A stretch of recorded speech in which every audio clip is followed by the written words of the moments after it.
Trong hơn một thập kỷ, Trung Quốc đã chi hàng nghìn tỷ nhân dân tệ để hiện đại hóa quân đội. Tàu chiến, máy bay và tên lửa đạn đạo được sản xuất với tốc độ chưa từng thấy. Mục tiêu duy nhất, thách thức vị thế siêu cường của Hoa Kỳ. Nhưng nếu một ngày, Bắc Kinh thật sự ra lệnh tấn công, liệu Washington sẽ phản ứng ra sao? Liệu thế giới có đủ sức chịu đựng một cuộc chiến giữa hai cường quốc hạt nhân? Trong video này, chúng ta sẽ đi qua từng kịch bản. Từ đòn tấn công mạng đầu tiên đến cuộc phản công khổng lồ trên Thái Bình Dương. Một viễn cảnh chưa từng xảy ra nhưng có thể định hình lại toàn bộ thế giới hiện đại. Đây không chỉ là câu chuyện về chiến tranh, mà là dự báo về tương lai của quyền lực toàn cầu. Trong một căn phòng họp kiên cố tại Bắc Kinh, những vị tướng cấp cao của Quân Giải phóng Nhân dân Trung Quốc đang nhìn chằm chằm vào bản đồ thế giới. Trước họ là kế hoạch mà không một quốc gia nào từng dám nghĩ tới, tấn công trực tiếp vào Hoa Kỳ. Trung Quốc sở hữu hơn 500 đầu đạn hạt nhân, 730 tàu hải quân, hơn 3.000 máy bay chiến đấu và 2 triệu quân thường trực. Đó là lực lượng đông đảo nhất hành tinh. Nhưng trong chiến tranh hiện đại, số lượng không còn là yếu tố quyết định. Điều mà Bắc Kinh cần là một chiến lược phi đối xứng, có thể làm tê liệt sức mạnh của Hoa Kỳ ngay từ phút đầu tiên. Thay vì phóng tên lửa, họ chọn không gian mạng làm chiến trường mở đầu. Trong nhiều năm, các nhóm tin tặc do nhà nước bảo trợ đã âm thầm xâm nhập vào hạ tầng Mỹ. Từ lưới điện, đường ống dẫn dầu cho đến hệ thống liên lạc quân sự. Mục tiêu là làm tê liệt phản ứng của Washington trong những giờ đầu tiên. Đêm trước cuộc chiến, hàng trăm cuộc tấn công mạng diễn ra cùng lúc. Hệ thống cấp nước ở California bị khóa. Trung tâm điều khiển tàu hàng ở Seattle ngừng hoạt động. Dữ liệu quân sự ở Lầu Năm Góc bị xáo trộn. Người Mỹ chưa kịp hiểu chuyện gì đang xảy ra thì cả đất nước đã chìm trong hỗn loạn. Trong bóng tối, lực lượng tên lửa Trung Quốc nhận được mệnh lệnh. Những dàn phóng di động được triển khai khắp duyên hải Phúc Kiến. Tên lửa Đông Phong âm 16 và Đông Phong âm 26 được nạp nhiên liệu. Đích đến của chúng, các căn cứ Mỹ ở Nhật Bản, Hàn Quốc, Guam và Hawaii. Cú đánh đầu tiên sẽ nhằm vào Okinawa, nơi đồn trú của 79.000 quân Mỹ. Chỉ trong vài phút, hàng chục đầu đạn đã lao qua bầu trời Thái Bình Dương. Tiếng còi báo động vang khắp căn cứ Kadena, nhưng đã quá muộn. Một loạt máy bay F-15 bị phá hủy trên đường băng. Kho nhiên liệu và radar cảnh báo sớm bốc cháy. Cuộc chiến chính thức bắt đầu. Trong vòng 2 giờ, hơn 200 tên lửa được phóng đi từ các bệ phóng di động. Một nửa trong số đó hướng về các căn cứ Mỹ tại Hàn Quốc, nơi đặt hệ thống phòng thủ THAAD. Một nửa khác lao tới Guam và đảo Wake. Thậm chí, những quả Đông Phong âm 27, tên lửa bội siêu thanh, được phóng thẳng về phía Hawaii. Bắc Kinh muốn tạo ra cú sốc toàn cầu. Tại Washington, hệ thống cảnh báo sớm của lực lượng không gian Hoa Kỳ bắt đầu phát tín hiệu. Các radar mặt đất tại Alaska và California phát hiện hàng loạt quỹ đạo đạn đạo lạ. Tổng thống Mỹ được đưa vào phòng chỉ huy dưới lòng đất. Tình trạng khẩn cấp quốc gia được ban bố. Lệnh đánh chặn được kích hoạt, 44 tên lửa GBI từ Fort Greely và Vandenberg đồng loạt phóng lên bầu trời. Một số đầu đạn Trung Quốc bị tiêu diệt, nhưng nhiều quả khác vẫn vượt qua được hàng rào phòng thủ. Một vụ nổ lớn xảy ra gần căn cứ Anderson ở Guam. Một tàu khu trục lớp Arleigh Burke bị hư hại nặng. Thái Bình Dương rực sáng bởi những vệt lửa tên lửa xuyên đêm. Cùng lúc đó, Đài Loan rơi vào trạng thái báo động đỏ. Hàng loạt tên lửa tầm ngắn trút xuống đảo chính và các vị trí phòng không. Bra mở đầu cuộc chiến bằng chiến thuật mưa tên lửa để phá vỡ mạng lưới Patriot và Thiên Cung. Những đợt nổ liên hoàn khiến toàn bộ bầu trời phía tây đảo chìm trong khói lửa. Tuy nhiên, cuộc tấn công không trọn vẹn như Bắc Kinh mong đợi. Các căn cứ Mỹ tại Nhật Bản vẫn còn hoạt động. Một số đơn vị phòng thủ đã kịp sơ tán máy bay. Và quan trọng hơn, hệ thống liên lạc vệ tinh của Hoa Kỳ vẫn nguyên vẹn. Điều đó có nghĩa Washington vẫn biết chính xác ai là kẻ đã khai hỏa. Trong 24 giờ đầu tiên, Trung Quốc sử dụng gần 1.000 tên lửa, tương đương 1/4 tổng kho vũ khí. Nhưng đổi lại là cái giá quá lớn. Nhật Bản và Hàn Quốc chính thức tuyên bố tham chiến, viện dẫn quyền tự vệ tập thể. Bắc Kinh vừa biến một cuộc chiến giới hạn thành chiến tranh khu vực toàn diện. Trong khi đó, các nhà phân tích ở Lầu Năm Góc đã nhận ra chiến lược của Ba. Bắc Kinh không muốn đánh bại Mỹ trong một ngày. Họ muốn làm tê liệt Mỹ trong một tuần, tạo đủ thời gian để chiếm Đài Loan. Nếu thành công, Trung Quốc sẽ phá vỡ chuỗi đảo thứ nhất và mở đường ra Thái Bình Dương. Từ đó, họ có thể lần đầu tiên trong lịch sử đe dọa trực tiếp lãnh thổ Hoa Kỳ. Nhưng chiến tranh không chỉ là toán học và tốc độ. Khi Washington bắt đầu phản ứng, mọi kế hoạch của Bắc Kinh sẽ phải trả giá. bởi vì tấn công Mỹ cũng đồng nghĩa với đánh thức toàn bộ mạng lưới đồng minh của siêu cường này. Ngày đầu tiên kết thúc, các thành phố châu Á rực sáng trong khói lửa, thị trường tài chính sụp đổ, các tuyến hàng hải bị phong tỏa. Còn ở Trung Nam Hải, những người khởi đầu cuộc chiến đang đối mặt với câu hỏi: liệu họ có vừa chạm vào ngòi nổ của một thế chiến mới? Khi khói lửa từ các vụ nổ vẫn còn bốc lên tại Thái Bình Dương, Nhà Trắng đã ban bố tình trạng khẩn cấp quốc gia. Hội đồng An ninh Quốc gia họp khẩn trong bong ke dưới lòng đất. Không ai còn nghi ngờ về điều gì. Trung Quốc đã tấn công Hoa Kỳ. Tổng thống ra lệnh kích hoạt kế hoạch Eagle Shield, chiến lược phản công toàn diện được xây dựng từ chiến tranh lạnh. Toàn bộ lực lượng phòng thủ tên lửa GBI, Aegis và THAAD bước vào trạng thái sẵn sàng. Các radar tại Alaska, California và Guam lập tức tái định vị để theo dõi mọi vụ phóng từ đại lục Trung Hoa. Lúc này, các tàu khu trục Mỹ trên biển Nhật Bản bắt đầu phản công. Những quả tên lửa SM-3 lao lên từ bệ phóng thẳng đứng, đánh chặn các đầu đạn đang rơi xuống Okinawa. Trên không, F-35 và F-22 của Mỹ được phép vượt qua không phận Nhật Bản để tấn công các bệ phóng của PLA dọc duyên hải Phúc Kiến. Chiến tranh chính thức bước sang giai đoạn 2, phản ứng toàn cầu. Cùng lúc, các đồng minh của Hoa Kỳ hành động. Tokyo triệu tập nội các khẩn cấp, tuyên bố hỗ trợ đầy đủ cho Washington. Hàn Quốc triển khai hệ thống phòng thủ THAAD dọc biên giới phía Bắc, đề phòng Bình Nhưỡng có thể lợi dụng tình hình. Australia, Anh và Canada đồng loạt kích hoạt điều khoản hỗ trợ quân sự. Một khối liên minh quân sự mới được hình thành, Liên quân Thái Bình Dương.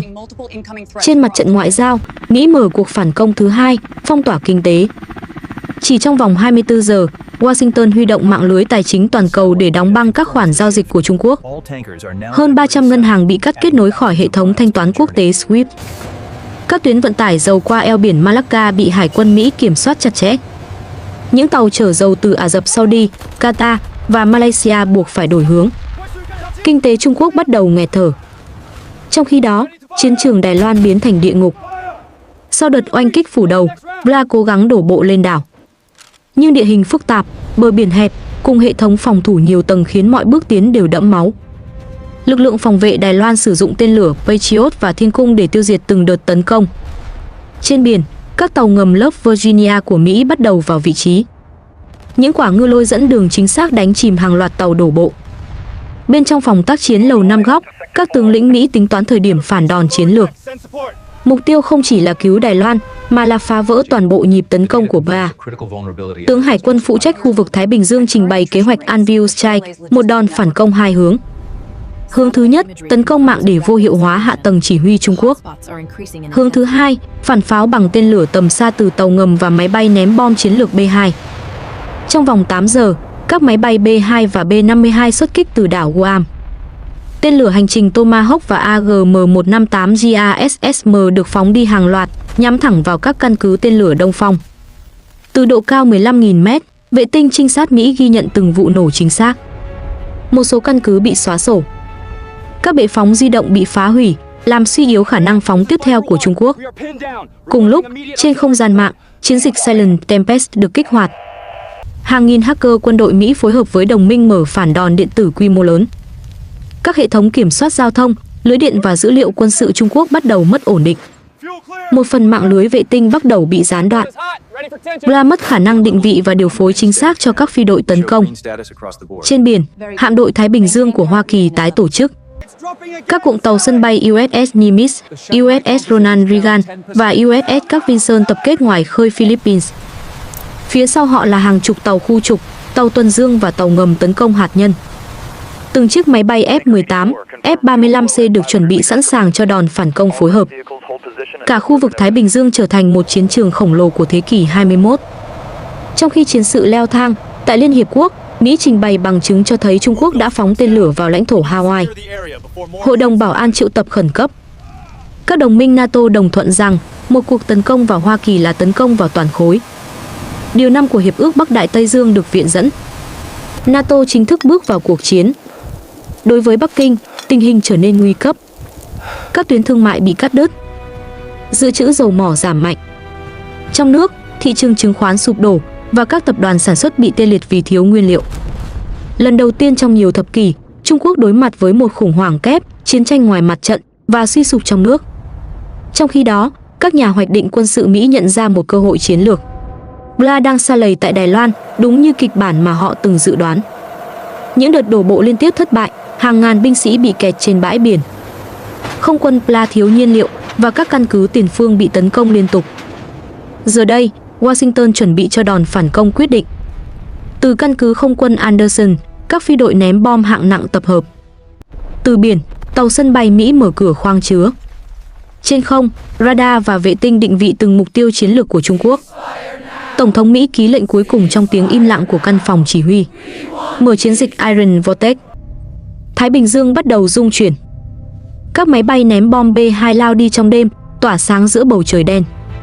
Tên lửa hành trình từ biển, từ đất liền và từ không trung đồng loạt phóng ra. Đó không chỉ là phản ứng, mà là tuyên bố rằng nước Mỹ đã trở lại. Còn tại Bắc Kinh, trước màn hình lớn trong phòng chỉ huy quân ủy, các sĩ quan im lặng.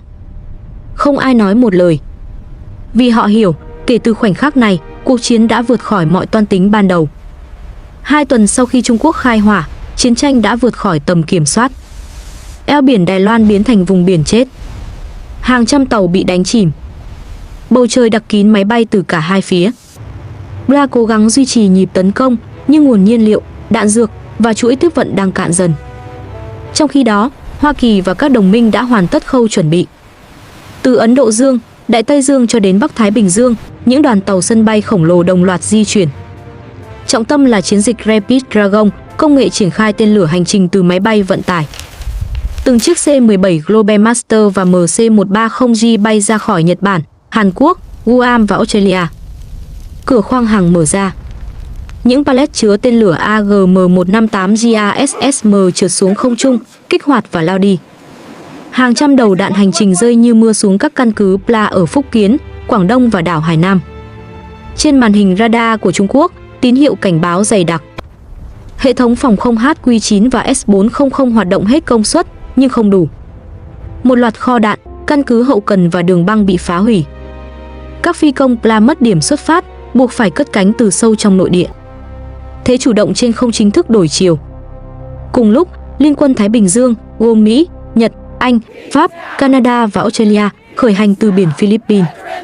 Trên hạm đội có 6 tàu sân bay Mỹ, USS Nimitz, USS Gerald R. Ford, USS Ronald Reagan, USS Abraham Lincoln, USS Carl Vinson và USS Theodore Roosevelt. Đi cùng là hàng không mẫu hạm HMS Queen Elizabeth của Anh và Charles de Gaulle của Pháp. Tổng cộng hơn 1.000 máy bay chiến đấu và 300 tàu chiến đang hướng về Đài Loan. Đó là liên minh hải quân mạnh nhất từng tồn tại trong lịch sử hiện đại. Khi hạm đội tiến gần eo biển Đài Loan, radar cảnh giới của Pla phát hiện hàng nghìn tín hiệu. Bắc Kinh lập tức phóng loạt tên lửa Đông Phong âm-27 nhằm ngăn chặn lực lượng liên quân tiếp cận.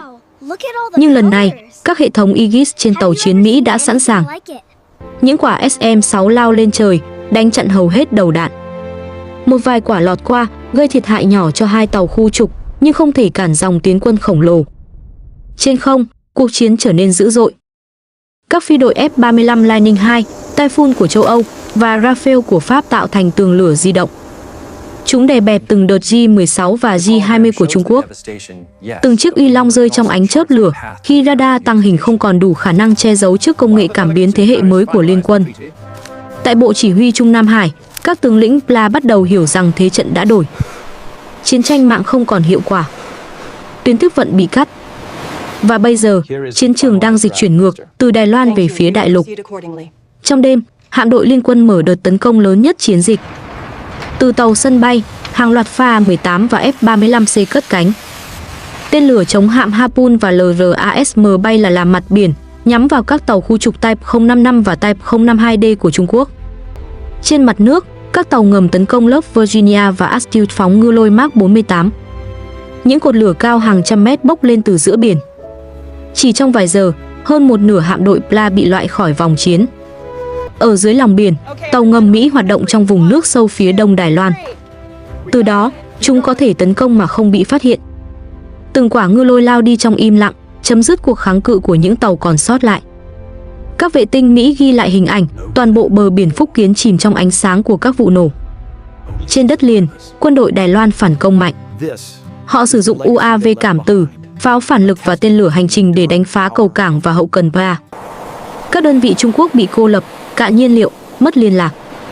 Từng nhóm nhỏ bị bao vây và buộc phải đầu hàng. Đài Bắc tuyên bố đảo vẫn đứng vững. Tại Washington, Tổng thống Mỹ tuyên bố trước quốc dân: chúng ta không tìm kiếm chiến tranh. Nhưng khi tự do bị đe dọa, chúng ta sẽ không lùi bước. Tiếng vỗ tay vang lên trong phòng họp Quốc hội. Trên khắp thế giới, đồng minh phương Tây đồng loạt áp đặt thêm các lệnh trừng phạt. Hệ thống thương mại Trung Quốc sụp đổ. Tỷ giá đồng nhân dân tệ rơi tự do. Các cảng lớn đóng băng vì thiếu nhiên liệu và nguyên liệu. Lúc này, trong phòng họp kín của Quân ủy Trung ương, một lựa chọn tăm tối được đưa ra. Một vị tướng đề xuất sử dụng vũ khí hạt nhân chiến thuật để buộc Mỹ đàm phán. Nhưng Chủ tịch nước im lặng rất lâu. Ông hiểu, một khi phóng hạt nhân, Bắc Kinh sẽ bị xóa khỏi bản đồ. Cuối cùng, Trung Quốc phát đi thông báo qua kênh ngoại giao Thụy Sĩ: chúng tôi chấp nhận ngừng bắn vô điều kiện. Chiến sự dừng lại sau hơn 22 ngày. Trên biển, khói vẫn còn bay. Trên bầu trời, những vệ tinh trinh sát vẫn ghi nhận ánh sáng từ các đám cháy chưa tắt. Nhưng cuộc chiến đã kết thúc, không vì bên nào chiến thắng, mà vì cả hai đều kiệt quệ. Các chuyên gia quân sự nhận định, đây là cuộc xung đột tốn kém nhất trong lịch sử nhân loại. Thiệt hại ước tính hơn 10.000 tỷ đô la. Cả thế giới rơi vào khủng hoảng năng lượng và suy thoái kinh tế toàn cầu. Và giữa những đống đổ nát, một câu hỏi lạnh lùng vang lên: nếu hai siêu cường có thể hủy diệt lẫn nhau trong vài tuần, thì liệu còn nền hòa bình nào có thể tồn tại sau đó? Khi khói lửa tắt dần trên mặt biển, thế giới chìm trong im lặng. Không còn tiếng tên lửa rít qua không trung. Không còn những bản tin nóng mỗi giờ. Chỉ còn lại con số khô khốc, hàng triệu sinh mạng, hàng nghìn tỷ đô la và một hành tinh kiệt quệ. Chiến tranh Mỹ, Trung, nếu thật sự xảy ra, sẽ không có kẻ chiến thắng. Bởi trong kỷ nguyên hạt nhân, chiến thắng không còn đo bằng lãnh thổ, mà bằng khả năng sinh tồn của nhân loại. Cả hai cường quốc đều hiểu điều đó. Mỹ có sức mạnh toàn cầu, nhưng cũng có quá nhiều thứ để mất. Trung Quốc có tham vọng vươn lên, nhưng con đường đi đến quyền lực không thể xây bằng tro tàn và máu đỏ. Các nhà phân tích quân sự nhận định, kịch bản này không phải là viễn tưởng. Nó là kết quả của những toan tính có thật, những cuộc chạy đua vũ trang, những lời cảnh báo bị phớt lờ và sự im lặng nguy hiểm của thời bình. Mỗi khi một tàu chiến rẽ sóng ở Biển Đông hay một máy bay trinh sát bay qua eo biển Đài Loan, thế giới lại đến gần hơn một bước với lằn ranh đỏ. Nhưng vẫn còn hy vọng. Lịch sử cho thấy, con người luôn dừng lại trước vực thẳm khi họ đủ sợ hãi để nhìn xuống. Sức mạnh quân sự có thể định hình thế giới, nhưng trí tuệ và đối thoại mới có thể cứu nó. Có lẽ, câu hỏi không phải là ai sẽ thắng, mà là chúng ta có dám để cuộc chiến ấy bắt đầu không? Nếu ngày đó xảy ra, thế giới sẽ không còn như hôm nay. Không còn là cuộc đối đầu giữa hai siêu cường, mà là bi kịch của toàn nhân loại, nơi mọi quốc gia đều là kẻ thua cuộc. Và có lẽ, điều khôn ngoan nhất mà chúng ta có thể làm là giữ cho kịch bản này mãi chỉ nằm trên bản đồ giả định. Nếu bạn tin rằng tri thức có thể ngăn ngừa chiến tranh, hãy giúp lan tỏa nó. Bấm đăng ký kênh Hồ Sơ Quân Giới để cùng chúng tôi giải mã những bí mật quân sự, những chiến lược toàn cầu và hiểu rõ hơn điều gì thật sự vận hành thế giới đằng sau tiếng súng. Vì hiểu biết chính là sức mạnh lớn nhất của hòa bình.